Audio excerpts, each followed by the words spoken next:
கொண்டு நம்முடைய நோய்களை சுமந்தார். இயேசு கிறிஸ்து ஒரு மரக்கட்டையை சுமக்கவில்லை. அதிலே நம்முடைய வியாதி இருந்தது, நம்முடைய பலவீனங்கள் இருந்தது. அதைத்தான் இயேசு சுமந்து தீர்த்தார்.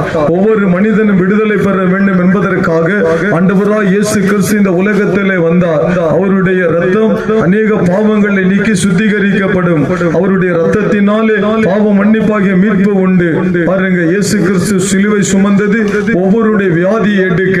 இயேசு கிறிஸ்து ரத்தம் சிந்தினது ஒவ்வொருடைய பாவத்திலிருந்து விடுதலை கொடுக்க.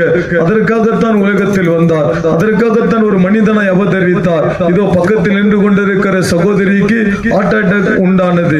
அந்த ஹார்ட் அட்டாக் நோயினாலே பாதிக்கப்பட்டு இருதய பலவீனம் அடைந்து அவருடைய இருதயம் பழுதாகி பலவிதமான தூக்கமில்லாத தன்மை, பிரச்சனை, பயங்கள் எல்லாவற்றிலும் இருந்து இயேசு விடுதலை கொடுத்தார்.